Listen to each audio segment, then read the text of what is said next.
Go ahead. Start us off. There it is, and welcome to Pod Jobbers, baby. Man, we just experienced some ridiculous technical difficulties, but regardless, your boys are here. What up, ya marks? Let's start us off with a little CL Kid say hello to the team. What up, guys? Everything good? Too sweet. All right, King Doozy. Hey, all you cool cats and kittens.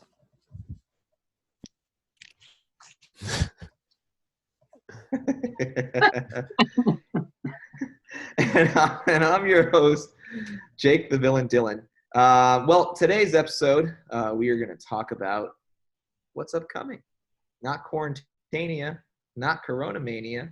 Somehow it's getting done, Wrestlemania. And that's happening this weekend. And we got a ton of matches coming at you this weekend. So today your boys are going to be talking about the matches, making some ridiculous predictions, and we'll talk about some things. Before we get started, though, I was watching Joe Exotic music videos today because I'm just obsessed with it. And I stumbled upon an advertisement for a future TV show on Netflix called The Big Show's Show. And this is a sitcom where the Big Show is playing himself, and he's a post-wrestling world dad. And it's like, it's ridiculous. It's a sitcom, and wrestlers visit him. He's got his family on there. Have you guys seen this? No, I'm never hip with the pop stuff until after the fact. But so it's Netflix, or where's this at? Netflix, yeah. Yeah, man, I guess I will see it because what the hell else I got to do? I mean, I got to say, if it's a scripted sitcom, I remember seeing – now, Big Show, when he first came on the scene, okay with the mic, and in later years – he got better with the mic, and then as he started to fall away from WWE, got worse with the mic. So maybe this transition will help him a little bit better. So I'm actually looking forward to it. Could be nice. He'll transition from heel dad to face dad every episode. Oh, yeah. It looks pretty good. I think Big Show is pretty funny. He's been in some other movies like Knucklehead and stuff. I don't know. I actually want to check it out. And it's on Netflix, and Netflix has a pretty damn good reputation for television. All right, boyos. How do you want to do this? Do we want to do like the crappy undercard matches first and then get to the title matches? Oh, hell yeah. Get those little shits out of the way. Get those little shits out of the way. All right. I don't know. This is not in any particular order, but this stupid storyline, yes, stupid storyline between Otis and Ziggler over the love interest of Mandy Rose. They're actually going to wrestle at WrestleMania. I don't know. Otis to me is like what was that dinosaur dude? The dinosaur dude back in the day, Brodus Clay. Yeah. That's how I look at Otis. He's like, like just funny, but really he's got a big belly. That's it. Doozy, what do you think? Start us off. Well, there's only going to be one winner in this match, and it's going to be us because we get to see Mandy Rose on TV. Because Mandy Rose is, how should I put this lightly, fucking hot, okay? I mean, oh my gosh. I don't care about Dolph Ziggler. Could care less about Otis Redding. Wait, not Otis Redding. Why'd I call him Otis Redding? That's weird. I love Otis Redding. All right, don't get me wrong. I love like Otis Redding. I don't care about Otis. I don't care what he does. And Dolph Ziggler, whatever. You show me Mandy Rose, I'm in. I'm here. I'm watching. Oh my gosh, she is so something else. Charlie, get me off this subject. Not literally. Hold us on us. I mean, I'm with you guys. Obviously, it's lame, but I will say that it is a huge step up from anything you're going to get with Lashley and Rusev and Lana, which is what we had recently. And obviously, they're kind of going for that Elizabeth angle where, she's there and then she's gone and she's going to come back for the feel-good moment at Mania here. But either way, other than seeing Mandy Rose, I agree. It's all garbage stuff. But for the most part, at least there's, one of the wrestlers, in Ziggler. I like Ziggler. In ring, I like Ziggler. So at least one of them has some kind of entertainment value in that sense. But there's a reason we started off this podcast. That's right. Exactly. Oh man. Yeah. I really do not like Otis. I'm not a fan, but I do, on the other hand, love Dolph Ziggler. Nah. And I think he's the greatest seller in the business still to this day, post Heartbreak Kid retiring. But I don't know where they're going to go with this. Brett Moore is saying, who's watching and not joining this week, we miss you, Brett. I don't. He asked us to name one tune, by the way. I Sitting on the Rock on the Bay. Sitting on the dock of the bay. Dock of the Bay. That's what it is. Rock on the Bay. What the hell am I thinking? It's the only one I know. There you go. But he was saying possibly a return from Captain Charisma. So we'll see if that happens. That's the case. Yeah, I love right? that. But I mean, now you have the other girl sitting back there waiting to get some kind of push, maybe teasing a little dissension between the two girls. I mean, how are you going to throw Christian in there? I have no idea. I don't know. Idea. Anyways, all right, so that match sucks. Look for toss it out. Toss it out. I'm just going to say quickly, Otis goes over just because Ziggler jobs to everyone these days. You guys have any differentiating opinion on the winner? Nah, just because the storyline's going on so long, there's no way you can have it drag on past me. Okay. Moving on to another garbage match. Everyone's favorite, King Corbin versus Walk With Me, Elias. CL Kid, let's hear from you. I will start. I am actually the only person who actually likes Corbin. I don't think he. God. No. I don't think he brings much to the table in terms of like this amazing in-ring performer or anything. But he has added some moves in his arsenal that actually lets him flow a little more, kind of like a Randy Orton, where he pieces his match together by key moves. On top of the fact, I think he does great on the mic and he delivers what he's supposed to deliver, kind of like a babyface Miz. Not that I like babyface Miz. I love heel Miz like everybody else does.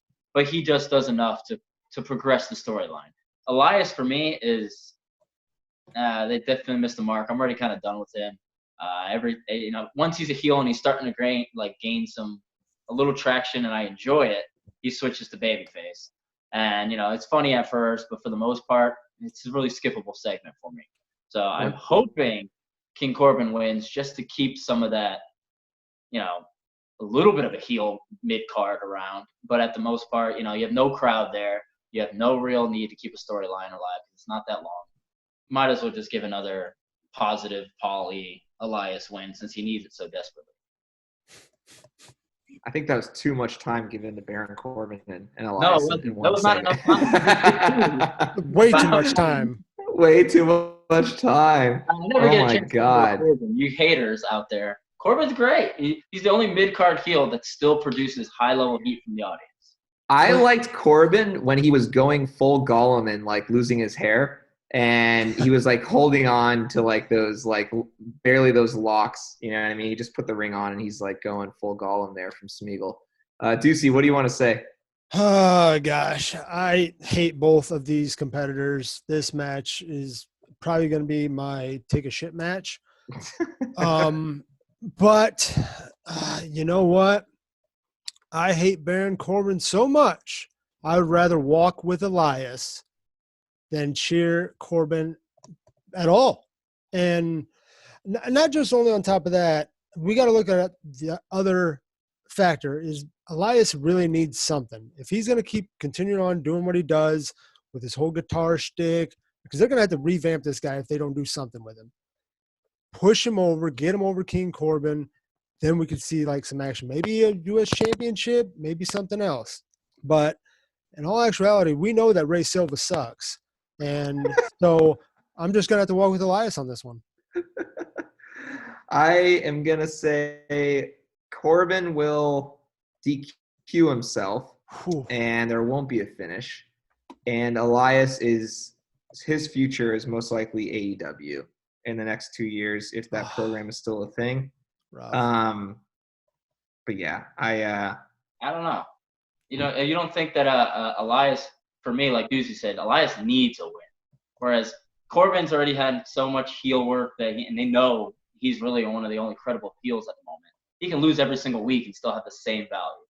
You're right. Some of these pre-matches just they give it to the person who should win or the face. So you're probably right. I'll go with you guys. We'll sign on Elias.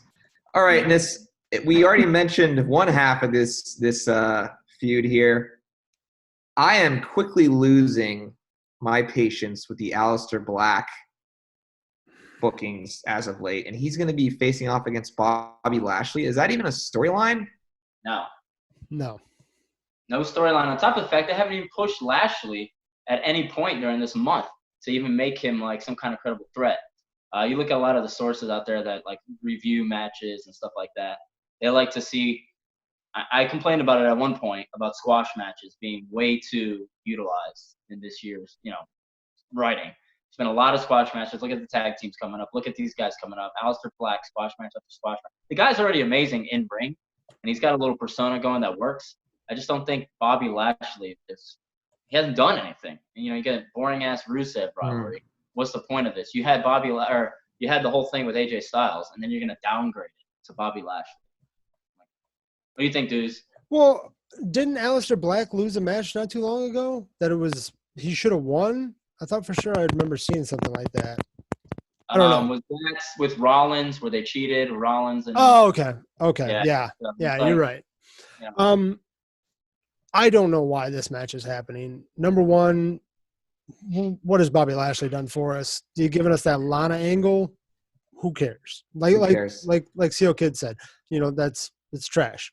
Aleister Black is an amazing up-and-comer, all right? Coming out of NXT, still riding hot. People love his entrance. People love watching him wrestle. And, he hit that black mass out of anywhere, and I love wrestlers who can hit their finishers out of nowhere. Mm-hmm. It's an amazing shot because once, the person turns around, they're like back up because they know the black mass is coming. I feel like Lashley is going to win this one, sadly. And I don't know why. Interesting. I don't know why he's going to win it, but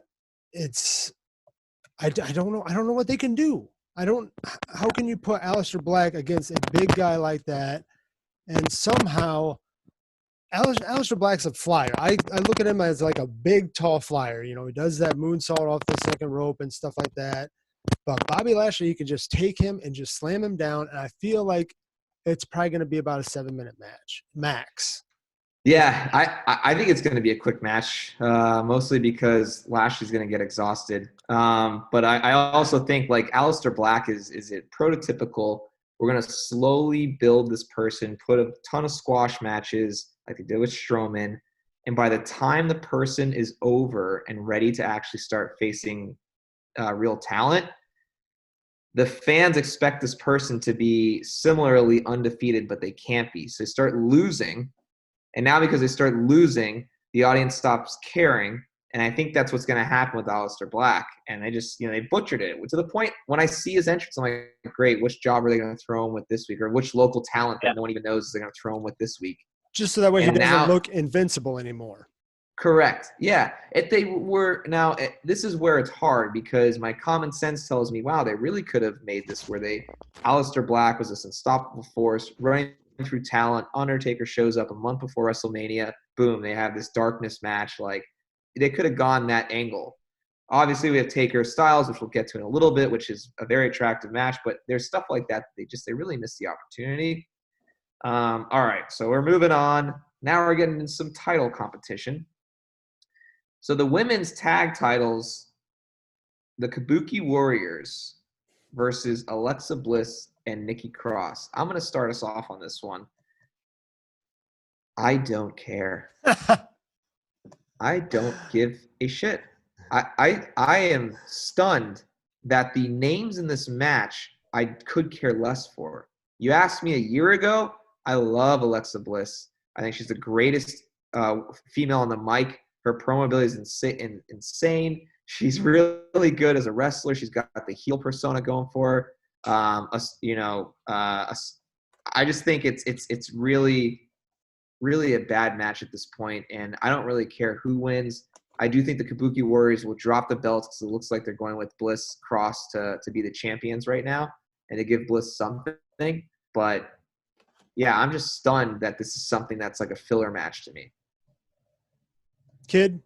Yeah, I'm with you. There was almost a point where I almost put the whole women's division on the list today, but I held off. For me, it's the same thing. Like you look at, the other night they had Alexa Bliss beat Asuka in the one-on-one match to kind of set up doubt for the title change and whatnot. But you got to really break it down. We had these first 3 matches we just talked about, and you know how Mania is every year, even though it's a 2-night thing this year. Every time Mania happens, that first Monday and the first Raw and the first SmackDown after, you get about 3 or 4 rematches from the main to keep, whatever, fill the card and to advance storylines. Like the rest of them advance, but some of them carry on. So there's a key storyline amongst this is clearly the breakup between Bliss and Nikki Cross at some eventual point. Right, so now they're so over in a way that they're finally getting a babyface look. And like you said, I like Bliss's heel. She thinks she looks way better. But do you have them win the titles and then eventually break it off, or do you finally give Asuka back her single role and break them off? Like, there's a couple key things there that I would rather see something like that happen and save the obvious thing for another time. But at the same time, like you said, I don't really care. This is just me giving banter to give banter, honestly. Did you see that ridiculous baby tantrum that Asuka threw in her promo on Monday? Terrible. Oh Terrible. my God, what was that? Terrible. Dudes, where are you going with this? I've been so irritated by Asuka's fake hula dancing hip hop garbage. I don't know what she's doing. She's doing the Gronk. Whatever it is. I don't toss the R word around very much. Oh, but it is repulsive. So got me. It's awful. And ever since Nikki Cross came in onto the main roster from NXT, I was so excited. I love Nikki Cross in NXT. She was an awesome, awesome character. Still is. It's kind of like when we look back at how what's her name was with Trish Stratus. The hell was that girl's? Damn it, I can't think of her name. But anyway, she was like in love with like Trish Stratus, and Trish Stratus was like always like, "Get off me!" What the hell was that girl's name? Oh yeah. What? Was it Victoria? No. It was I'll look it up. Keep doing your thing. Anyway, but like imagine like Trish Stratus accepting that love, Yeah. So kind of like how Alexa Bliss is accepting this love from Nikki Cross. It's like, oh man, this is good. This is good stuff. Like when she came into the Rumble, Alexa Bliss had that smile on her face, like, oh yeah, here's my girl. We're ready to get back on this train. And I think they're going to ride with this for a while until, like you said, until we, see the breakup start to happen. Like we do with all tag teams. We all see that initial, you messed up. Ashley? No, it was like Mickey James. Yeah. Okay. So like, imagine that back then, but we're having it now with Alexa Bliss and Nikki Cross, but they're working together because Alexa Bliss has that great singles reputation, but she's taking her talent to tag team, and it's working. It really is. It's working, and I think that's where it's going to go. It's going to eventually lead down the road to where it's not a title match, but you still lost the match for us and pushing and shoving. And I think Nikki Cross is going to go crazy, like she does. But again, when it's all said and done, I don't give a shit. I don't. Neither does Ray Silva. Ray Silva weighed in and said, not caring about Asuka, Kerry, makes me sad. I'm there too. It's nuts how they've reached this point. So much talent. Shut the fuck up, Ray Silva. We never had Asuka lose at Mania. Damn right. Yeah. That ruined her. You're right. Absolutely. That's a good call. That's a good call. All right. We're going to go to the SmackDown tag belts. I'm confused on this one, so maybe CL Kid can help us out here. Originally, this was booked as Miz and Morrison versus the New Day versus the Usos in a ladder match. Miz got sick, didn't make the taping. So Doozy said, according to Bleacher Report, it's going to be one of the Usos versus Morrison. And is that for the belts? Is there anyone from New Day involved? Like, what's going on here? This is weird. Yeah, Doozy, start that off since you had the research. Well, okay, from what I saw, like I said, Bleacher Report, very reliable source. And I didn't know why there was not any representative of the New Day. Because if anything, if you're going to have this pick one guy out of all of it, it'd be nice to see Kofi. All right. Kofi's always great in ladder matches, Money in the Bank matches. He's awesome. But from what I've read, it's just going to be one of the Usos, Jimmy or Jay, doesn't really matter who, and put him in Morrison in a singles ladder match. I granted, Morrison is an entertainer. That guy is so good at what he does. And, Vince buried his ass after his, feud with Miz back when Miz was champion. And so then, he just went away. Didn't see him, so he went to wherever the hell he went. But now he's back, and he shows up. He's ready to play because Miz didn't come to play. And so I don't like it. I don't like how this is set up. If, just having one of the Usos versus John Morrison and no New Day representation. I think it's awful. And if it's true, I don't know what to say. Kid, tell me you got something. Yeah, that doesn't really make sense to me either. I know looking up stuff like that, Miz is the reason Reigns dropped out because he came in sick and saw Miz was sick and didn't want to be around that. So Miz is getting a lot of backstage heat apparently for coming in there sick in the first place. But I guess the Usos aren't happy about it either. So I just don't really understand this match format. It's not the same way where you have 3 people with the titles like you had New Day with the titles and you have any 2 defending it at any point, Freebird rules or whatever. But to have one person do it, it just really doesn't make any sense. I could see if it was one person doing it and the other people are like stable-ish or on commentary, but at that point, with injury, not sickness, but this doesn't really apply here. So I think you have enough matches on the card, especially with the 2-show split, that you could have just dropped it all together and just waited till everyone was available. I'm not going to lie. I actually think so. If it winds up being Jimmy or Jey Uso versus Morrison, I think that's going to be an incredible match. I think it's going to be an underrated match that we actually like. To the start, you probably don't care about, but when you watch it, it's going to be action-packed. I mean, both Morrison and the Usos, they're all very talented. They're all high flyers. There's a lot of power involved in their wrestling. If it is a ladder match, expect to see some crazy shit because back in the day when Morrison used to be in ladder matches, he was doing moonsaults with ladders in his hands, off the ring buckle, onto people in the crowd. Usos have been known to fly constantly. They're diving all over the place.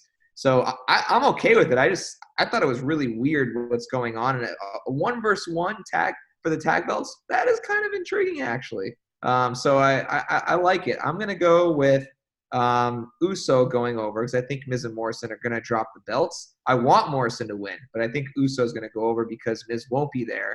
So there's probably going to be some sort of chaos or interference or something that they explain to have Morrison lose. I actually think Morrison's still going to go over. Usos have limited tag team, credibility. So I think at some point you want to establish Morrison as a singles competitor, and this isn't going to be a team forever with Miz. So it's a great opportunity to be able to say, hey, like he can win a singles match. He can do this. Yep. Maybe that be the storyline. Like I did it without you, Miz. So I didn't come back and need you. Maybe it'll work in a way that's where the dissension grows and they get the win from there.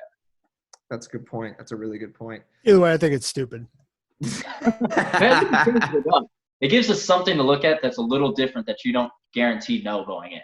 Because right now with all these matches being listed, you already pretty much know what you're getting from them. There's no surprise, Well, I will say, and we're about to get into some of the more main card matches here. A lot of these matches this year, I don't know if this is on purpose, have like themes to them. So they're not all just like traditional matches. Yeah. There's like ladder matches, boneyard matches, all that shit. So it's going to be interesting. So let's move on to this next match, which is probably the last match that I don't really care about. It's for the Raw tag belts, and it's the Street Profits versus Austin Theory and Angel Garza. So Austin Theory is being called up from NXT. That guy, if it was possible to have an even more ripped Finn Balor, that guy is it. I don't know much about his in-ring talent. Ducey, I know you followed him, so I'd love to hear your thoughts here. obviously there's some illness stuff going on, and this wasn't the ideal match that we were thinking. But yeah, your thoughts? Right. Like I said, Austin Theory is, his physique is incredible, like you stated, but his in-ring ability is also what he brings to the table. He's good at what he does. Being that tall, being that ripped, we're going to see the Street Profits win, but Austin Theory is going to give us something to watch. Seriously, because a lot of people, like you said, you haven't seen hardly any of his work. He's getting called up, so he's going to put on a show. Yeah, we got Angel Garza, cool, but Austin Theory is going to be the one to look out for. I think this is going to be one of those matches where it's going to throw you for a loop because you're like, wait a minute, where did this guy come from? And so, like I said, Street Profits for the win, but being able to watch Austin Theory, that's going to be something. That's something we're going to remember. Kid? Yeah, I'm with you on that. I not in ring ability wise, but he reminds me a lot of Tony Nese when Tony Nese was first getting a lot of wins and matches put together. Like he looked the part, smaller guy, but he's ripped. He's got good move, good move set. He's fast, but he can still do power moves. But the lack of personality behind it, and then obviously the just drop in, lack of team build up, and you just gave the titles recently, so it's not as if they've been tag team titles for champions for so long that you want to break it up with something new. It just, for me, I think it'll go undervalued in the way that Doozy wants it to be valued, because so many people, especially with Mania, are looking for the personalities, looking for the faces they know, that people like us will watch and go, oh damn, like that was a great move and this moment was nice and I got really behind this and there was a near fall. But with the lack of the audience being there and the lack of personalities, it's going to be really hard to get behind people you don't know, people you don't look at and go, okay, well, here comes, this move or, this next setup or how they reverse here or the hot tag. You don't really know what to expect for them. So you get a lot of cool moments for people who are wrestling fans, but people who watch the general public are going to probably be bored of the match and give it poor ratings, even if it isn't. You know what? That's a really interesting point. This is like, they always, every Mania, they have, the high caliber matches. They bring old stars back and yada, yada. But this card this is like the first year, even outside of coronavirus, this would have happened, where you have a lot of new people, new talent that aren't household names competing. And so I agree. I think the Street Profits are pretty cool. They have a fun gimmick. Let's see how long it lasts. It's kind of like they have elements of The Rock. They have elements of Bobby Heenan. They have elements of the Pope from Impact. This past week on Pope, the Pope, you don't know who the Pope is? Never heard of him. Really? Is he like New Jack or something? No, he was like a much cleaner version of R-Truth, like as far as appearance goes. Like it looked really good. But he was like, his character was called the Pope, and he had like crosses on shades that he'd wear.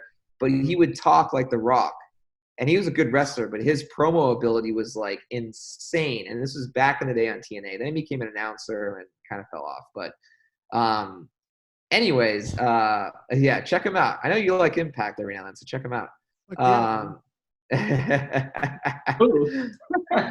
Montez Ford this past week, he went to go do a swanton dive over the top ropes, and no one was there. So he landed on his back, and that sound was like a freaking shotgun went off. I was like, holy shit. And to your point, there's no audience. So like you're watching, you're just like, wait, what just happened? And you're kind of stunned. And so I am a little nervous about the moments in this WrestleMania not having the impact they'd have, because you have the audience chanting, holy shit, holy shit. And so like when that happens, you kind of, when a move happens, you're like, you still think about the moves psychologically. You go like the next like minute or two, and you're like, oh my God, I can't believe I just saw that. Oh, what happened? Like, oh my God, you guys see that? And it's because the fans are still keeping it going in your mind. That won't happen here. So I think like ADD is going to kick in and moves are going to happen. And then the next thing's going to happen. You're going to forget what just happened. But man, that Montez Ford dive was insane. Yeah, and to your point there, I'm not sketching, my bad, Doozy. But it's just, so many newer fans are about the reaction of the crowd, and they need to be orchestrated that way. They need to be led in that way. Yeah. As you look at a splash like that or a fall like that, whatever you want to call it, it goes so undervalued and underseen because you don't have, the acoustics with it, or you don't have the crowd with it to really pinpoint, hey, like a laugh track almost. That was the joke, now laugh. You know what I mean? Yeah. Like you don't really get guided in that way like a conductor would do. So it's hard because you get so many kids nowadays where you see, Ricochet or any of these guys that are high flying and they're doing all these things, and look at all these Garza matches when with Rey Mysterio and all those four in general, and you're like, they go undervalued because nowadays we've seen it all. It almost becomes like the slam dunk contest in basketball, where it's like, yeah, that's nice, but unless you do a backwards thing diving out of an airplane, you really haven't done anything. And that's the hard thing about WWE now. You have to go so over the top all the time. So if you have no reaction from the crowd, you're going to miss a lot. And that's unfortunate. Now, throw it out. Next. All right. Probably got to pump up the pace a little bit. But Sami Zayn versus Daniel Bryan for the Intercontinental Championship. I'll start us off. I'll be very, very quick. This should be a good match. Both these wrestlers are really good. They were really good. I don't have a passion about this match. I think Daniel Bryan, the obvious thing would be he'd go over and win the IC belt. I actually think Drew Gulak is going to interfere, and it's going to launch a storyline between the two, and it's going to cost him the match. Totally agree. I say shit show, and it's going to be a DQ. Yeah, I'm with you guys. If you don't have that, it just becomes obvious and boring. It has to be something shaken. All right, that's a quick one. Moving on to the next one. As I said last week, I have a distaste for this person as a face character. Kevin Owens versus the Messiah. Save us, Seth Rollins. CL Kid, who do you got? This matchup a year ago, if you would have told me, I would have been kind of stoked about it. Now, it's kind of dull and it's dragged on and it's going on forever. I'm hoping Rollins wins just because I'm so tired of face Kevin Owens. Plus, he's one of the last legitimate heels left. So, essentially, you knock him off, who the hell are you going to push going into this next year? I feel like the unfortunate Kevin Owens is going to win and, whatever, put an end to that whole saga, which I guess that's fine too. But I'm just not into it the way I thought I would be into it, honestly. Deucey, 3, 2, 1. Fuck Seth Rollins, okay? Fuck him and all the stupid shit he's doing. Fucking hate him, okay? Oh, he's some kind of god. I'll praise him. No, fuck you, Seth Rollins. You're a piece of shit. You were cool when you had the Thanos costume. You were cool when you had the White Walker costume. You were cool when you were doing this stuff. Now, fucking dumb. I hope Kevin Owens bitch slaps the shit out of you, stuns you, not once, not twice, but 3 times. That's what I'm hit trying. Your ass. Because then I will love Kevin Owens, and I will go back to hating Seth Rollins like I have been for the past couple weeks. Because right now, I hate Seth Rollins so damn much, and I'm starting to like babyface Kevin Owens because of it. Yeah, let me ask you this, Doozy. Not to interrupt or keep it dragging. No, do it, man. Did you not like the CM Punk similar character, prior when he still had the older music, not the Cult Personality song. When he was Kill Switch Engage? And he's, shaving people's heads and bringing them in. Did you not like that character?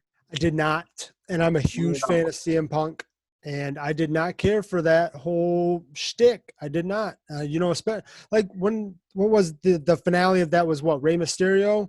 Wasn't that the finale of that? Rey Mysterio coming in and something else there, but shaving off CM Punk's hair. Yeah. I think that was the end of it, and I was, thank God that's over with. I don't know. Just for me, what do you do with Rollins otherwise? I love the stained glass window entrance background. I think that looks amazing. It came out great. But really, if he's just being a loner again, what the hell do you do with this guy?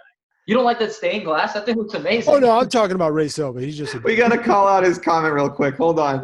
Ray Silva just said, I hope Seth Rollins wins and keeps this character so that way Matthew can have not a buen dia. Fucking douche, man. Hate that guy so much. I swear there are so many people in this group that if I ever meet them in real life, I'm gonna do my damnedest so that way they see me tuning up the band before I give them the sweet chin music right to the face. There's probably going to be a lot of sweet chin music in this match because they both love to use that move. So you like that stupid ass promo that Kevin Owens cut this Monday where he's beat up and he's like, oh. Terrible. Let me waste 10 minutes of your time and complain about Seth Rollins and make up some bullshit about how Seth Rollins hasn't had magic WrestleMania moments. Fuck yeah, he's had magical WrestleMania moments. Seth Rollins has got AOP and Murph, dude. You know, Kevin Owens, he's the lone wolf now. Murph works good in that group. Jake, let me ask you, do you think if you had to choose between one of these characters dying off, we know both wrestlers are capable of doing great things in ring and as heels. But if you had to choose one character having to make the switch between Rollins going to babyface or Kevin Owens going to heel, which will only happen with losses from either one of them, which would you rather have? Because Rollins, I mean, I don't want Rollins as babyface, but I definitely don't want Kevin Owens as babyface. Yeah, I want Owens as a heel in that. I want Owens out of wrestling, actually. Yeah. I'm not that big a hater. I think he's great, but I just don't like the stunner. The stunner's got to go. Yeah. I'd like to see Austin come back just for the segment and stun him, just to end it. No more stunners. Let him win, and then him celebrate and give him a stunner too. Like, stop doing my shit. My move, motherfucker. I don't know, Jake. Do you want to break up the ratings and hit your list segment? Oh my gosh, I don't know if I have more energy in me to bring back a Kevin Owens. You just made the list, but what I will say is that promo he cut in the ring was straight garbage, and I turned off my TV very quickly after the first minute and a half. Yeah, horrible. All right, so this next match, I like this match. Undertaker versus AJ Styles, and we don't know what this is yet, but it's a boneyard match, whatever that means. CL Kid, who do you have going over here? I think Taker's going to go over just because of his legacy. You can't really have him take any more losses. That Reigns loss, had that been the last one, fine. I still don't agree, but you can't have him lose anymore. Like, at this point, there should be no more WrestleMania losses for Undertaker. So even if he's not the more viable character, he's not doing the dead man thing really, but then you got the name of this match that implies it all dead man stuff. So at least he switched it up because that last promo he cut was probably the best one I've seen him cut in years. Now, I don't know if this is going to be a buried alive match or if this is going to be something like similar to the Bray Wyatt matches with Orton. Where they did it off scene, and Doozy loves those matches. So for me, I think it's really important to please him. But nonetheless, I'm still going to take Undertaker because I don't know. I mean, I love AJ, but he's one of those guys who can lose every week and keep credibility. And I can't have Undertaker take another loss. Doozy? I'm excited to see what this whole match entails. I don't know what a boneyard match is. It sounds like something we'd see on Brazzers. But I like what the Undertaker's going for now. I mean, he's still got, his dust jacket and stuff, but he's almost looking like the American Badass. Yeah. So again, we can't have any more Undertaker losses, especially to AJ Styles. Somebody who's coming in, and this is like a dream match scenario. Where we get this one person against a legend versus a legend, basically. I don't see AJ Styles winning. I hope that his other OC members are going to stay in the back. I don't think it's got to be a quick match though, because I mean, how long can Taker really go? His last great match was with Triple H, and that went on. Oh my gosh, it seemed like forever. Every bump he took, I died a little inside. So, I mean, AJ Styles is not going to, do the Styles Clash on him. He's not going to do some of the other moves he's been able to do on people. I got to go Taker on this one. Have to. I think he will hit the Styles Clash just because that's been a little focus with him. Yeah. Yeah, he's gonna have to try to hit it. You're right. He's gonna have to do something. But Villain, what do you got for me? I want the Undertaker to stop cutting promos, please. You didn't like that last promo? That was the Please. best promo in years. Oh, Who's God. the hater now? This has gotten personal, Alan, and you're gonna regret talking about my wife.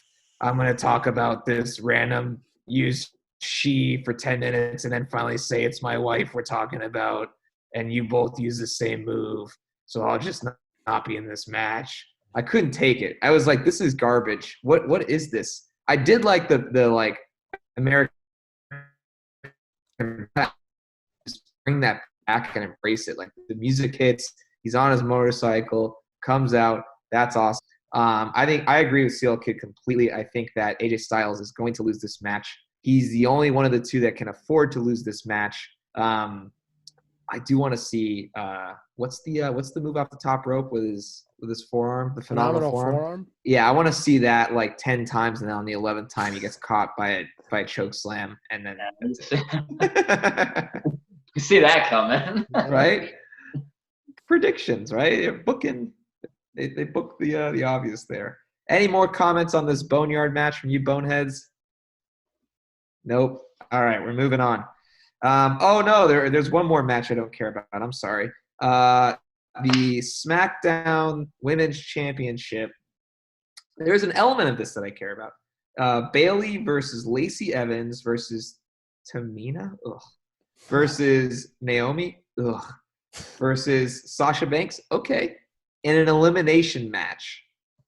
Ducey, who is going to be the last two of this match, and who's going to win?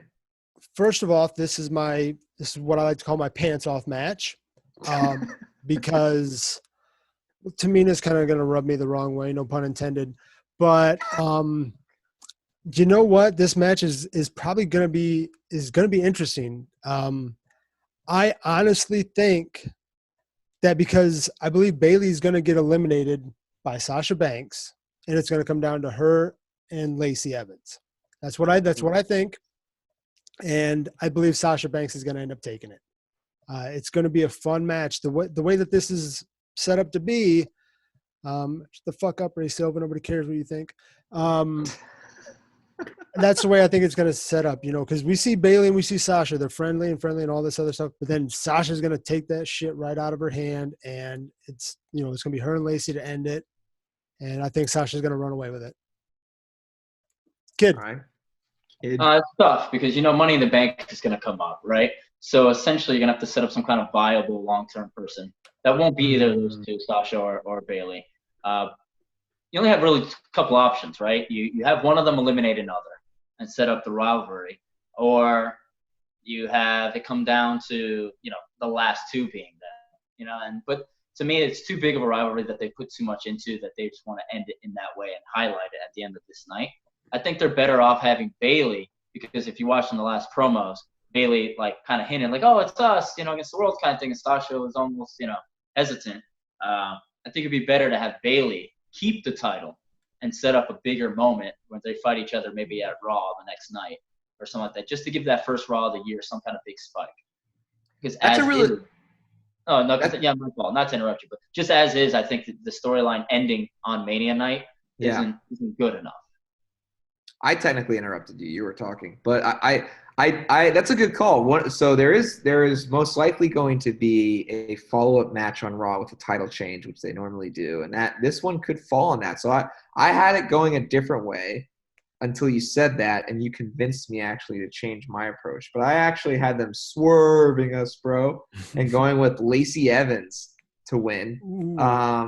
But now that you said that, I actually do believe Bayley will retain, and her versus Sasha will be the next night, and Sasha will go over on Bayley on Raw. Okay, I can, now that because we always see the title change on Monday night, we always see something. But the only reason I said that was because to give us a surprise element to that WrestleMania match, and if we saw Bayley get out, not necessarily early, but somewhere within that match, and that's why I go for the woo factor, something to give us a little something. But, you guys may be right. And, come Saturday or Sunday or fucking Monday, whenever this shit happens, I guess we'll find out. I actually think you're both going to get something of that nature because, like you said, you want that early elimination because you don't want it to come down to those two at the end because then essentially you have a match. So you don't want to do that yet. I think the best way for them to do it, because at some point something might have to do this, is have the match Saturday, have Bayley eliminate Sasha early, end it with Evans, and go over on Evans, and then have Bayley versus Sasha on Sunday. So now you have a new match carry into the same Mania, kind of give it something where now if they split this up again ever, you go, oh wait, Saturday can really play into Sunday now. Interesting. I don't know if they do that much, but something. I think one of the matches on the card will leak over. That's interesting. We're throwing it. All right, we're tossing it out. You brought up Woo Factor. Let's talk about this Woo Factor. It's for the NXT Women's Championship. Rhea Ripley versus Charlotte Flair. I will be very quick on this. Rhea Ripley will retain, and she will not drop the belt to Charlotte Flair because Charlotte does not have the SmackDown Women's Championship. If she had the SmackDown Women's Championship, I would have said that she would have gone over because they probably would have gone for the 3-belt trifecta. But I think they don't want to lose the momentum they have with Rhea Ripley, and they want her to go over to promote NXT. So simply Charlotte will lose. Total agreement. I think Rhea Ripley is going to destroy this queen, and it's going to be awesome. I love Rhea Ripley and what she does in NXT, and all that heat is going to carry over to NXT, where we'll probably see Charlotte Flair, a couple of times here and there. We might even see Charlotte Flair at a takeover, which will just bring in a whole lot more people.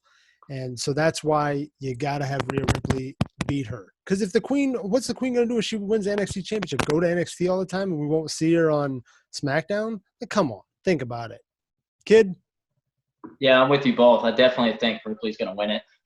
Charlotte has too many accolades. She's done it all. She's won it all. She's beaten off because she's ended that. She's done everything, and that's something that I think plays into WWE's ear, that they realize that the crowd is a little tired of Charlotte being in your face as an amazing wrestler.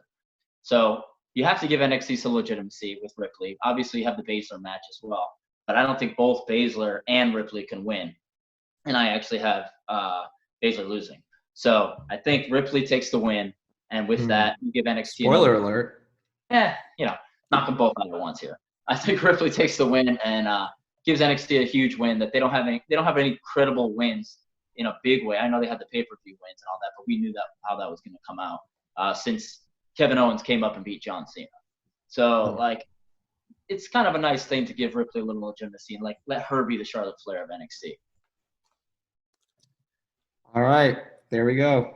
I'm gonna change pace a little bit here, and I'm gonna jump us to John Cena versus The Fiend in what we'll find out if he accepts, which he will. The Firefly Funhouse match. God. Doocy. What do you think about this one, huh? You know what? Deep down in my heart, which, is sometimes full of hate, sometimes full of good, I can honestly say I don't give a flying fuck. Pass. I don't care. Don't care. See you, kid. A firefly flying fuck? Don't give a firefly flying fuck. Yeah, it's crazy because I'm actually on the other end of this. I love the match. Ooh. And you're coming in, John Cena's the obvious, John Cena match. You know what's going to happen, no matter how he was put it. But I'm actually really looking forward to it. I think both promos have been good going along. Firehouse, Funfly, or whatever. The segments with Bray Wyatt are my favorite part of wrestling right now. Mm-hmm. So he better go over, and which he will. Showing how Taker beat Cena really quick. And they're over letting Cena come back and just win. I don't know what this will be like and how that will interact with the Taker AJ Styles match. You don't want to have two matches that have the same concept going on because they're just going to be dressed differently. But essentially, they've done a good enough job to get me entertained by it and keep me going with it. I just don't know if it's going to be like the Hardy Boys coming to the compound thing or what the hell this is going to be. But I definitely think Wyatt's going to take it, and that's the right move, and he should have never lost in the first place, and I love How I would book this, and I know they won't, is I would have John Cena blade and get bloodied up into a bloody mess. And in climaxing the match, he rips off the Fiend's mask to find something crazy behind it. And he's stunned by it, and he cannot continue. But that won't happen. And what will likely happen is the Fiend will win. He will win. I do like this match, though. And I think that it will be a powerful match. Like, there will be a lot of powerful wrestling moves. I don't know what a Firefly Funhouse match is, but I am excited by the thought of it because I do love the segments as well. I do give a Firefly flying fuck about it. We'll see what happens. I think we'll get a little Bray Wyatt. We'll get a lot of the Fiend. So We'll probably see a damn all right. puppet pin John We're Cena, moving- man. Oh, that'd be great. You'd be happy if it was like a dick puppet. Hey, let me ask you this, Jake, going into that. Because, you had the premise of him removing the mask and seeing something. Is that something, just two little questions. Is that something, one, where the camera also sees it, or just John Cena sees it? Just John Cena. Now, my only knock on that concept is then you get that Eric Rowan thing going where when you get the big reveal, what the hell is it? Is it going to live up to be big enough to stay with the character? Like the Aaron Rowan spider thing was terrible. And I don't want anything like that to be paired with, Bray Wyatt and how he's rolling right now. The only other thing I would say to that is, do you think at any point ever, because I thought this would be Nikki Cross, we'll see a Sister Abigail type character? No. Ooh, I think that ship has sailed. Yep. I think that's done. I mean, Bray Wyatt, his new gimmick is super red hot. They'll run that into the ground until if it stops being a thing, then he'll leave WWE. All right. Let's go to Becky Lynch, Maddie Buendia's favorite. He's probably holding the table up right now, 6 to midnight, versus Shayna Baszler for the belt. I'll start really quick since he's going to keep the sign up there in my segment. I already said, Becky Lynch is taking this. You need to have some super over woman character in there. Baszler it's rough because Baszler loses. Now you've just eliminated your ultimate power heel in the women's locker room. So it's tough for me to say that Becky will just outright win. I don't know how she will win, but I don't want to see 2 NXT wins in one night. And I think, or 2 nights, however they book this thing. But I just, I'm done with the Becky Lynch train. Like, this guy's loving it. But I'm done with it. I was super into it. She was my favorite part of WWE for about 4 or 5 months there. I was so in tune with her segments. She bores me. I'm finished with it. It's time for a character change, but essentially you can't do that. So I don't like Baszler though. So I'll go with Becky. You see, I'm gonna jump in here and let you finish off, pun intended, after I go. So here's what I think. Everyone knows I don't like Bocce Lynch. I'm not going to get into that. I think Becky is going to be an inch away from winning, and lo and behold, Ronda Rousey shows up and destroys her to get her revenge. Shayna Baszler beats Becky Lynch, takes the belt. They start the MMA crew, whatever it's going to be, and Ronda Rousey finishes her contract with the last man standing fight against Becky Lynch or something in the future. Hey, because I love Doozy's attitude towards Becky Lynch. Just that exact concept is something I was going for, but with the reverse. I think Becky Lynch would win based on that, allowing her to keep the title, start a new trend with someone else, and allowing to have that MMA thing with Baszler and Ronda. That would be something that I don't know if that'll happen, but that would be that thing I was looking for to happen. Okay. Doozy, pour her some love. Drink it in. All right. So it's going to be a wonderful, wonderful match. Unfortunately, I think Shayna Baszler is going to win. And it is going to show that the man can be beaten. And it's going to not only show that the man can be beaten, but that the man can be destroyed on a level that we've never seen before. And Shayna Baszler is going to be the one that does it. Now, I love you guys' theory about, her not dropping it and everything else. But I think that this, because Ronda Rousey's been gone for so long, her contract's coming up, but this is going to give some fans, even though they're not there, something to really chew on for a while and enjoy everything that it's got. And so Shayna wins outright submission. Even Becky Lynch is going to tap out. Sorry, I love the man, but Shayna Baszler is going to take it. You think she's gonna tap? She's not gonna like fall asleep and then the arm like drop. Oh, we've seen stuff like that. Like we've had that whole Austin Bret Hart talk, long discussion about that. But I honestly think Shayna is just going to put so much pressure into that hold that Becky's just, face is going to turn beet red and she's just going to slap on that arm of Shayna Baszler. And it's like I said, it's going to be a demolition match on Shayna Baszler's part. I could actually see that as you kind of give her that Lesnar Cena thing where you're building this up so much and Lesnar just runs through Cena. So maybe you do the tap out. I think it'll be a rush tap out. I think it'll be the exhausted, Undertaker.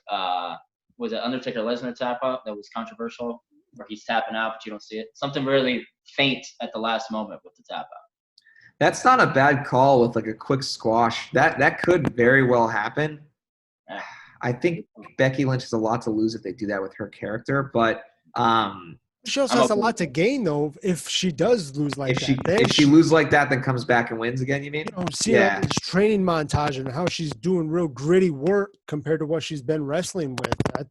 You can almost give her the Ronda Rousey storyline where she was the man, she's the best, and then she just gets demolished, and now she has to hang her head low and build back up by next year, Yeah. All right. That's an interesting one. I am interested in that match despite my distaste for one of the competitors. We're going to go to the Universal Championship match next. Now, as we know, Roman Reigns was slotted to face Goldberg. He no longer is facing Goldberg. So is Goldberg facing coronavirus? Is he facing Braun Strowman? Who is he facing? And will he win? I'll start, I guess. All right, so I think Goldberg will win. I don't know how long this run will last. It can very well end at the next pay-per-view, the next night. Who knows, right?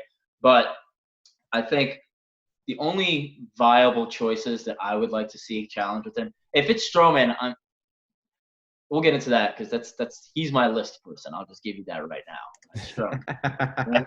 So, anyway, if it's Strowman, terrible. You better not win.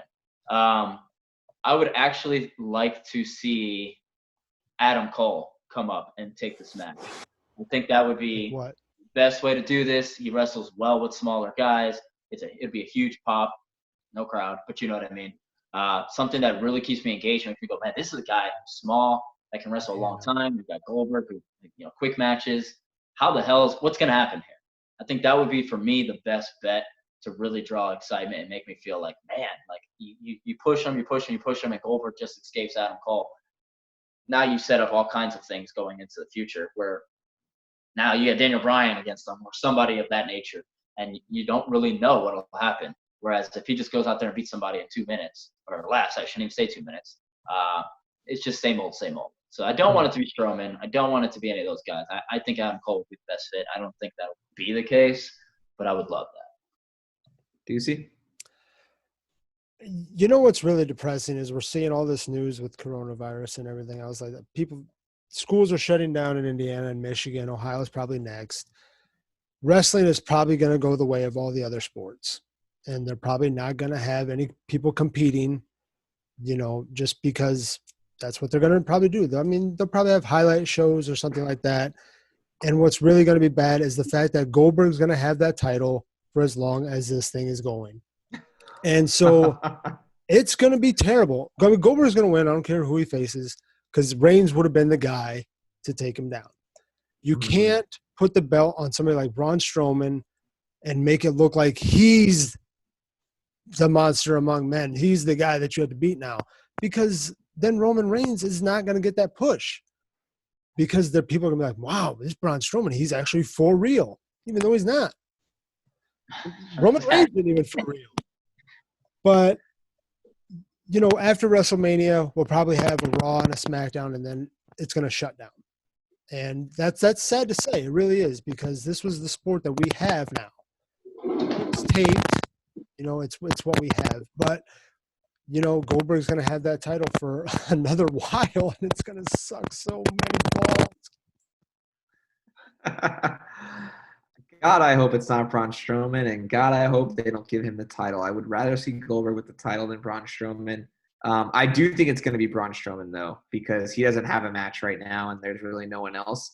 They missed a really good opportunity to just bring Matt Riddle up and just let that crazy feud that was my backup pick. That's happening. Just this was a great opportunity to say, you know what? It doesn't – are going to be the ratings anyways, and this is basically a throwaway show given what's going on. Let's just give the fans something they want to see, which would be Matt Riddle versus Goldberg. They hate each other. Put them in there. Get it done. It's not. It's going to be Braun Strowman. And I actually think that they'll keep the belt on Goldberg. I do. I agree. I think they're going to keep the belt on Goldberg. I hope they do. But who knows? I mean, he's old, and he's not going to be competing consistently, so we'll see. All right. Next up is my favorite match of the card. I cannot wait for this match. The emotional, psychological turmoil that Edge and Randy Orton have been putting each other through, and the unbelievable promos that have been happening. God, I cannot wait for this match. I think it's going to live up to the hype. I think it's going to be a storytelling of a match, which those matches are always amazing when it's just a story in the match. Edge hit the nail on the head this past week when he said that Randy Orton is the best he's been in a very long time, and it's because of Edge. And the long time is 9 years' time, and that 9 years is the last time Edge was there. And I think that it's going to be incredible. If we had fans, they'd be great. It's going to be amazing. There's going to be tons of finishers. They're going to go back and forth. I think they're both going to bleed. I think it's going to have an incredible finish. I really hope Glamazon would turn on Edge, but they're not going to do that. But I think Randy Orton is going to set up for the punt. He's going to miss it. It's going to turn into a spear, and the spear is going to go through a table, and he's going to pin him. 1, 2, 3. That's it. Or no, it's not 1, 2, 3. It's the last man standing match. I forgot about that. So it's a last man standing match, which is super interesting. So Ducey, what do you think? I'm pumped. I cannot wait. You're right. Everything you said is spot on, exact, except for the ending. I think with Edge being gone for so long, the gas is going to run out. He's going to get too many RKOs. The punt, I think, sounds so right because, Edge's injury was was his head, right? His neck. Oh, yeah, see? So, Still, that's head bone connects to the neck bone, right? Yep. So let's, that sort of devastating move like the punt that we haven't seen in so long, and Edge being gassed, going through those matches, getting RKO'd, kicking out, hitting the spear, doing whatever he can. And he's just not going to be able to get up to those ropes by the count of 9, and he's just going to collapse, and that's going to be it. All right. Kid. I also agree in a lot of ways. This is my favorite match of the night. I've always been an Orton guy, always advocated for him. I think he's underrated in the ring because a lot of people give him crap for doing the same moves and all that. I don't care. Fluid still to this day. His mic skills have vastly improved. This is the best I've seen him in a long time. I'm loving what Edge is doing. I think I would prefer that they keep, Beth out of this altogether. I want it to stay personal. I want it to stay hardcore. I want it to stay real. I don't want her to come out with the threat in, because you've seen that with AJ Styles and, his family and crowd, that kind of stuff. That's cool and all, and it adds heat, but I don't think we need it, especially with Taker and AJ already having that angle with the wife, right? Yeah. So if you're going to do it there, I don't want it there either, but nonetheless. I don't know about the legality of the head punt. Obviously they're letting the curb stomp come back with Rollins. I think that was a huge reason why he always teases it and misses the head punt because they don't want to do that with the injuries and stuff, concussions. But I would like to see it end in a way, people may not like this, but I don't care. End it in a way where maybe they're on a ladder or something of that nature. And maybe, I don't care if they do flaming table, whatever they do. Oh, fuck yeah. And trying to bring that back because they brought up Mick Foley and how Mick Foley made him into a man and stuff like that. Bring up something really hardcore. I don't care if it's an RKO. I don't care if it's a reverse RKO, it's a spear. They both go to the table and they both stay down for the 10. I would rather see that both knocked out, complete carnage, everything on the line, taking each other out, and seeing where that story goes going into the next night. So I'm not saying that will happen, but I feel that'd be the best way because I don't want anyone going over anybody. On this day. Fuck you guys. Transition to on this day and the year on this day segment. Oh yeah, it would have been great for us. You're right. We should do that from now on. We should play that audio bite every time we do. No. Let's have Brett Moore. The only way that we're doing it is if Brett Moore sings it, then we'll do it. Oh, how about it's a group sing? Oh, okay. All right. Yeah, we could in harmony, right? Yeah. We'll have we'll start off with the "You Think You Know Me." So the last match of the night for the championship belt, we have Brock Lesnar facing Drew McIntyre. I don't know if you guys watched Raw, but Paul Heyman cut one of the most intense promos that I think he's cut in a very long time. I was sucked in and glued in. I was like, oh man, this is getting good. And Paul Heyman's selling the hell out of this match.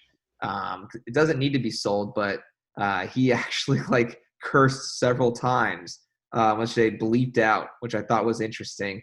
I think Brock Lesnar loses as anticipated. I think it's Claymored. He doesn't get back up, or he probably takes a few Claymores and loses that way. Unfortunately, I would like to see, because Paul Heyman did say in his promo, he's going to make a guarantee that next year on the Go Home Raw to WrestleMania that Brock Lesnar will be the champion and still holding the belt. So that made me wonder if that's a foreshadowing for another long-ass reign from Brock Lesnar, which would be super interesting.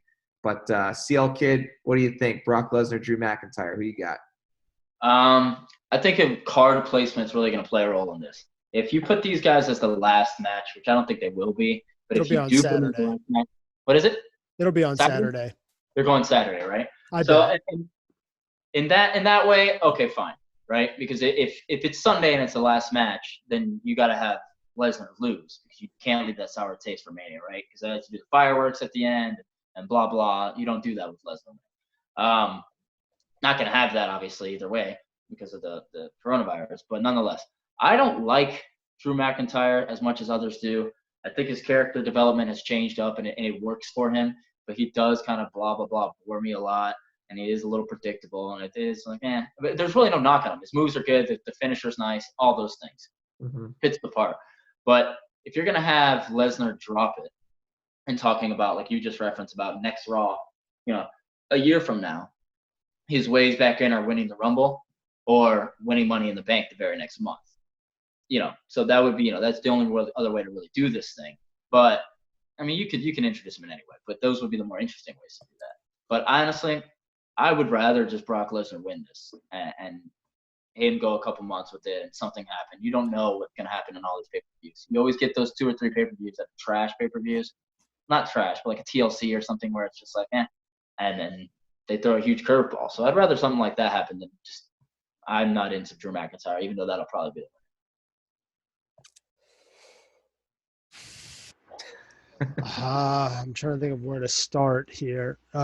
First of all, you set us up at Rumble, okay? Brock Lesnar going the distance with, people coming in. Then all of a sudden gets that low blow from Ricochet, Claymore out of the ring. You gave us fans something to look forward to at WrestleMania with Brock Lesnar, because when was the last time we actually looked at something with Brock Lesnar and we thought, oh, hey, this could be cool? Never. I've personally never seen a match with Brock Lesnar that I was like, hey, this is going to be awesome. This match is actually going to be fun. I think both are going to hit some very powerful moves. It's not going to be this 5-minute match that we've been seeing with Brock Lesnar. I think, honestly, we're going to get 9-10 minutes out of this thing.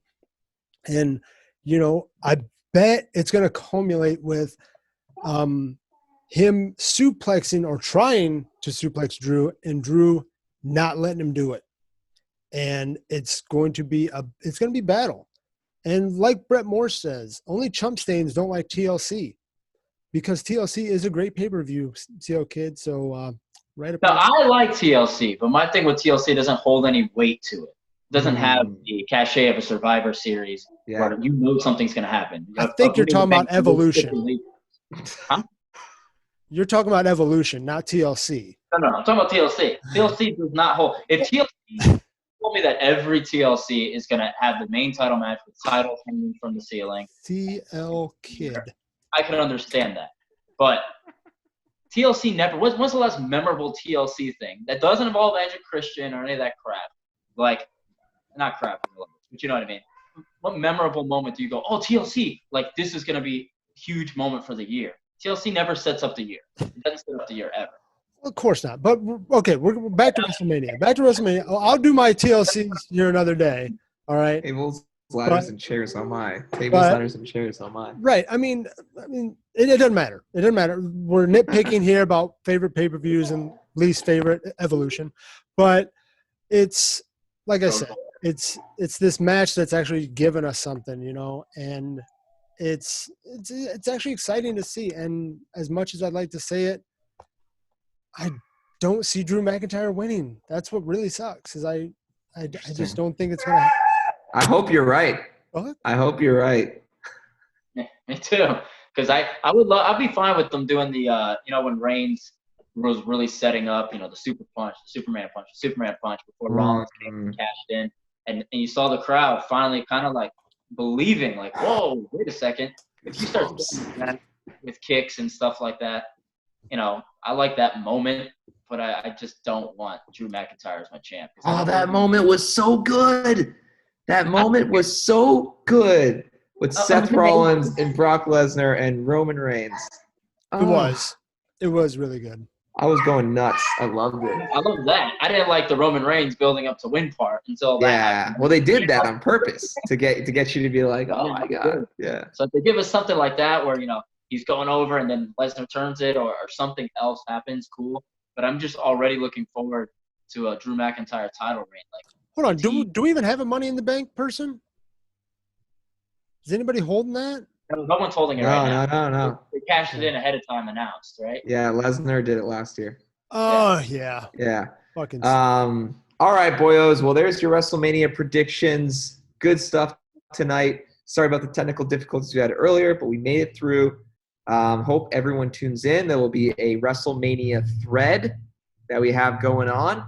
And it should be pretty interesting. Tune in tomorrow night. I believe it's tomorrow night for Football Life. They will have a podcast with the football crew talking through some football stuff. Have a good night from your pod jobbers.